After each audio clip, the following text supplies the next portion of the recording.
पनवेल महानगरपालिकेच्या निवडणुकीच्या अनुषंगानं एक जाहीर सभा संपन्न होते आणि राष्ट्रीय समाज पक्षाच्या माध्यमातून आमच्या काजलताई आणि त्याचबरोबर शुभांगीताई निवडणूक लढवित आहेत। ही निवडणूक लढवत असताना एक धनशक्तीच्या विरोधात एक जनशक्तीची लढाई आहे आणि जनशक्तीचा आवाज बनून या दोघी आमच्या भगिनी भविष्य काळात आपल्यासाठी काम करणार आहेत।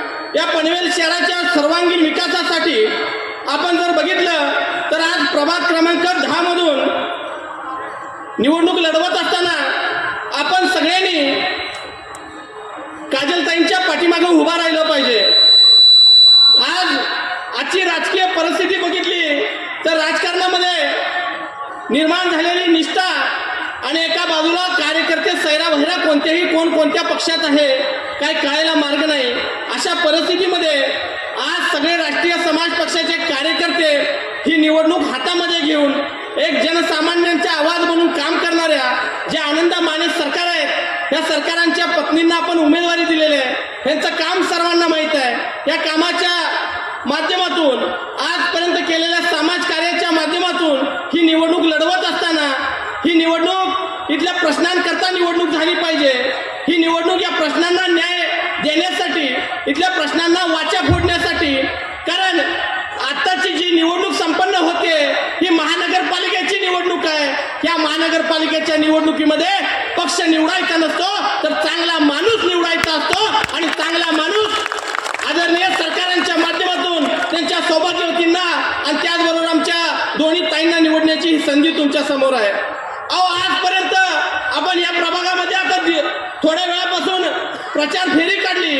प्रचार फेरी काढत असताना आज ही देशाच्या स्वातंत्र्याच्या 79 वर्षानंतरनं आज ही त्याच प्रश्नांना मूलभूत प्रश्न आहेत, पाणी, रस्ता, या गोष्टींसाठी गटारी म्हणजे वॉटर मीटर गटरच्या पलीकडे निवडणूक होत नाहीये। ही निवडणूक याच्या पलीकडे झाली पाहिजे। इथल्या प्रभागामध्ये विद्यार्थ्यांना चांगलं शिक्षण मिळालं पाहिजे। इथल्या प्रभागामध्ये ज्येष्ठांना चांगली बगीचा एक बसण्यासाठी गार्डन निर्माण झालं पाहिजे।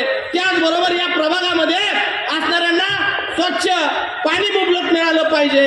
या प्रभागातील सगळ्यांना आरोग्याच्या सुविधा देखील चांगल्या मिळाल्या पाहिजेत। असे अनेक प्रश्न आहे। या प्रश्नांवरती लढता येतं, या प्रश्नांवरती काम करता येतं आणि या प्रश्नांवरती काम करण्यासाठी आपल्यातला माणूस नगरसेवक झाला पाहिजे। आपण नगरसेवक कोणाला केलं पाहिजे?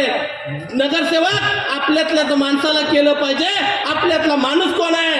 आज तुम्ही आम्ही आपला माणूस शोधण्याची गरज आहे आणि तुमचा आमचा आपला माणूस आनंद माने सरकार आहे हे आपण आता विसरता कामा नये। आपला माणूस आहे। आपण आज विचार केला, आपण सगळेजण इथे एकत्रित आलो, ह्या भागाचे रहिवासी झालो आणि या भागाच्या प्रश्नांना आपले प्रश्न समजू लागलो। या भागाच्या समस्या या आमच्या समस्या समजू लागलो।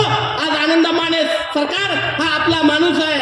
आपल्या माणसाचा हात धरून तुम्ही त्याला प्रश्न विचारू शकता, दाब विचारू शकता, पण बाकीच्या माणसांकडे जर बघितलं आपल्या प्रश्नांना न्याय आणि वाचा फोडण्यासाठी ही माणसं आपल्यासाठी उपलब्ध राहतील की नाही हा प्रश्न तुमच्या आणि माझ्यासारख्या माणसासमोर पडलेला असेल।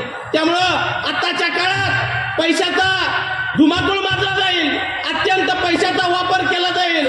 पैसे वाटपात येतील, पैसे तुमच्या घरापर्यंत येतील। कोणी खड्डे काढून रस्ते कष्ट करून पैसे कमवलेले पैसे नाहीत, हे अशाच वाममार्गाने कमवलेले पैसे आहेत। हे पैसे तुमच्या माध्यमातून लोकशाही धोक्यात आणण्यासाठी, मत फोडण्यासाठी वापरले जातील। पण तुम्ही एक लक्षात ठेवा, पैसे कुणाचेही आले तरी घ्या, पण आनंद माने सरकारांना निवडून द्या। त्यांचं चिन्ह आहे ऑटो रिक्षा। ऑटो रिक्षा ही राष्ट्रीय समाज पक्षाचा इतिहास घडणार आहे। अरे आताची जर परिस्थिती मी मगाशी सांगितली, आताची परिस्थिती बघितली तर एक वावटळ उठलंय, सगळेजण त्या वावटळात सामील होत आहेत। पण या वावटळात सुद्धा एक दिवा लावण्याचं, वादळातला दिवा आनंद माने होणार आहे हे तुम्ही आम्ही लक्षात ठेवलं पाहिजे। आणि एक दिवा लावण्याचा पालिकेवरती फडकल्याशिवाय राहणार नाही इतका विश्वास या ठिकाणी व्यक्त करतो आणि स्वाभिमानी मतदारांना आपण बदल घडवावा ही विनंती करून या ठिकाणी थांबतो। धन्यवाद।